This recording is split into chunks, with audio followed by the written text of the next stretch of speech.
पिछले काफी समय से हिमाचल प्रदेश में आउटसोर्स कर्मचारी अपनी मांगों को लेकर संघर्षरत है, जिसके बाद मुख्यमंत्री ने भी उनकी मांगों को लेकर आश्वासन दिया, लेकिन उसके बाद भी अब तक उनकी मांगों पर कोई विचार नहीं किया गया है, जिस कारण आउटसोर्स कर्मचारी नाखुश है। इस बारे बोलते हुए आउटसोर्स कर्मचारी महासंघ चंबा के अध्यक्ष ललित कुमार शर्मा ने बताया कि पिछले कई सालों से हम सरकार से ये मांग कर रहे हैं कि आउटसोर्स कर्मचारियों के लिए एक पॉलिसी बनाई जाए और अब हम आने वाली कैबिनेट की बैठक में आउटसोर्स के इस मुद्दे को वहां पर रखेंगे। उनका कहना है कि कोरोना काल में सभी आउटसोर्स कर्मचारियों ने सरकार के साथ कंधे से कंधा मिलाकर काम किया है और अब हम उम्मीद करते हैं कि वे आने वाली कैबिनेट की बैठक में हमारी पॉलिसी को मद्देनजर रखते हुए हमारे हित में बात रखेंगे। मैं ललित कुमार हिमाचल प्रदेश आउटसोर्स कर्मचारी महासंघ चंबा का अध्यक्ष अभी निर्वाचित हुआ हूँ और कल या परसों हिमाचल प्रदेश विधानसभा की जो मीटिंग है उसमें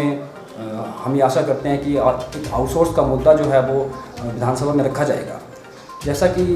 पिछले कम से कम 1-2 साल से हम सरकार से यही डिमांड कर रहे हैं कि आउटसोर्स कर्मचारी के लिए एक पॉलिसी बनाई जाए। इसी को लेकर अभी जैसे जेसीसी की मीटिंग हुई थी उसमें माननीय मुख्यमंत्री महोदय ने एक सब कमेटी का गठन किया, जिसमें माननीय आईपीएच मंत्री श्री महेंद्र ठाकुर जी को अध्यक्ष बनाया गया और हमें आशा है कि वो कर्मचारियों के हितों को ध्यान में रखते हुए अपनी रिपोर्ट जो आगे रखेंगे और जो उसमें जो आगे पॉलिसी बनाई जाएगी उनकी उसमें अहम भूमिका रहेगी। जैसा कि पिछले 2-2.5 सालों में पूरा देश जो था वो कोरोना की मार झेल रहा था, उसमें जो हमारे हिमाचल प्रदेश के 40,000 कर्मचारी थे उन्होंने सरकार के साथ कंधे से कंधा मिलाकर काम किया है। चाहे वो बिजली के क्षेत्र में काम करने वाले कर्मचारी हो, वो चाहे स्वास्थ्य विभाग के कर्मचारी हो, वो चाहे आईपीएच के कर्मचारी हो, चाहे परिवहन में हो या चाहे हमारे रेवेन्यू के डिपार्टमेंट के हो। तो हमने भी सरकार के साथ उस टाइम कंधे से कंधा मिलाकर काम किया है। तो हम भी आशा करते हैं कि प्रदेश सरकार भी हमारे हितों को ध्यान में रखते हुए हमारे लिए एक पॉलिसी बनाए। इसके साथ साथ बहुत सी ऐसी हमने कठिनाइयाँ झेली हैं, चाहे वो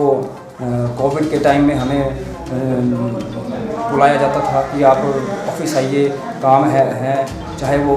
हमारे हेल्थ के लैब टेक्नीशियन हैं, चाहे वो बिजली के खंभों पे चढ़कर काम करने वाले हमारे मेंटेनेंस गैंग के एम्प्लॉइज़ हैं, चाहे वो बिल वितरण करने वाले हमारे बिल क्लर्क हैं। उसके बाद हमें पिछले 5 या 10 सालों से जो सैलरी मिलती है वो एक नाम मात्र की सैलरी है। एक आज के टाइम में 8,000 से सभी को पता है कि एक इंसान गुजारा नहीं कर पाएगा।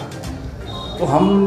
सरकार से डिमांड करते हैं कि एक सम्मानजनक वेतन जो है वो आउटसोर्स कर्मचारियों के लिए फिक्स किया जाए।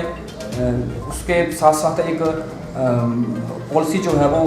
कर्मचारी के हित में दें। तो माननीय मुख्यमंत्री से हम यही आशा करते हैं और धन्यवाद करते हैं कि उन्होंने हमारे लिए कमेटी गठन किया और इसकी रिपोर्ट के बारे में हम आने वाले समय में देखेंगे कि हमारे कितने हितों को ध्यान में रखा जाता है। और अगर ये पॉलिसी बनती है,